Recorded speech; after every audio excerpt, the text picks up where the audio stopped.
Hi, I'm a Brooklyn-based artist working in photography and film and video installation. And much of my work deals with performativity and portraiture, feminism, and the nature of time represented in still versus moving images.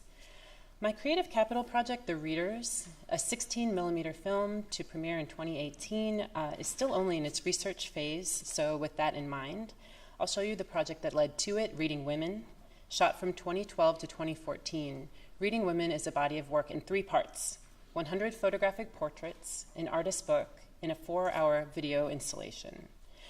Now, to make Reading Women, I asked 100 friends, many of them artists, writers, and musicians living in New York, to each sit while reading a book of their choice, written by a woman author in their own home or studio for 2 hours, while I photographed and filmed them.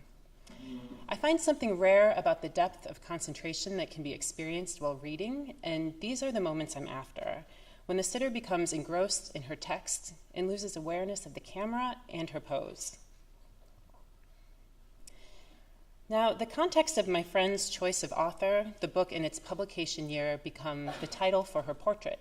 So, for example, the next slide is Colleen, sitting with us here in the audience, shout out to Colleen Smith, is reading Gwendolyn Brooks' Blacks, 1987. All of the portraits are 30 by 40-inch C prints shot on film using only natural light with the book as a bounce.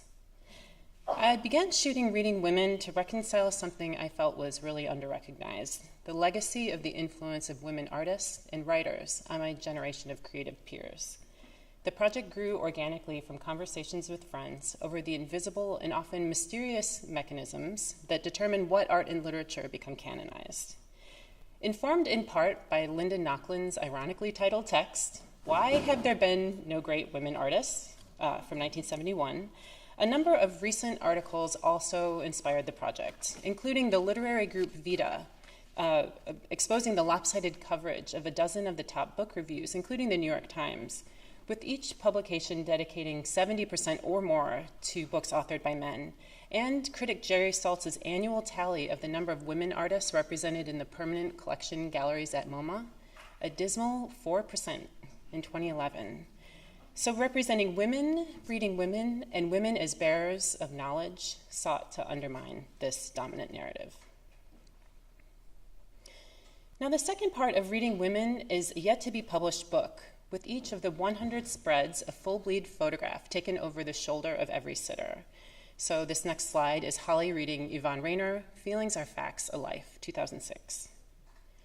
I'm interested in the piece mimicking the intimate experience of holding a book as an object. I want the viewer to see the collection of pages as something not just to be looked at, but read. So the next slide is a prototype held open to the page Marie reading Jette Karsbold and Lukenbog, 2003, Danish. Part 3 of Reading Women is a 4-hour video installed on loop with sound, showing each of the 100 readers in sequence and using a page turn to transition from one sitter to the next. So now I'll play a short 1.5-minute clip excerpting 2 portraits. One, Abigail, also a Creative Capital recipient sitting with us here, reading Angela Davis, an autobiography, 1974.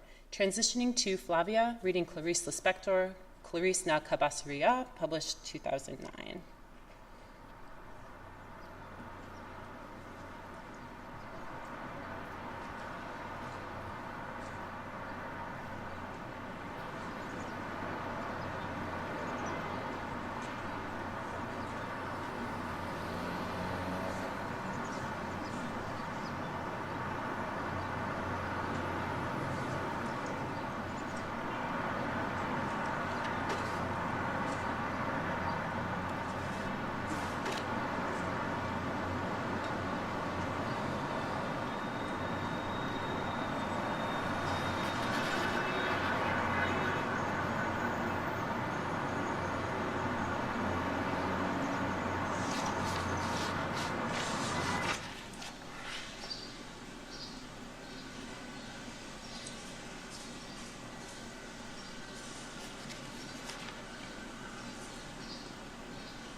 So we see each woman immersed in her text for 3 to 5 minutes on average, less if she's reading poetry, longer if the text is literature or theory, until she turns the page, ushering in the next sitter. Which leads me to my creative capital project, The Readers. So many of the people my friends chose to read are artists and cultural pioneers like Arundhati Roy, Ursula K. Le Guin, Patti Smith, Lucy Lepard, Chris Kraus, and others. And so it just got me to thinking, if my friend Abigail is reading Angela Davis, well, then who would Angela Davis choose to read? So for my next project, The Readers, I will invite the 50 living authors that friends read in my previous project to each, in turn, read an influential author of her own, further mapping the transmission of ideas among makers and from one creative generation to the next. Now, I imagine the final form as a 16mm film installation, with each reader again appearing during moments of deep immersion, having lost awareness of the camera, her performance, and pose. So now, thanks to Creative Capital, I might actually be able to realize this piece, and in 16mm film, the perfect medium to contemplate the lush passage of time at the end of the era of the printed page. Though I still need venues to show all of this work, a museum or gallery to premiere The Readers in 2018, a publishing partner, a donation of film stock in a Super 16 camera, and last but definitely not least, this project can't happen without these people. So if anyone knows how to get in touch with any of these women, please come find me. Thank you. Thanks, Creative Capital.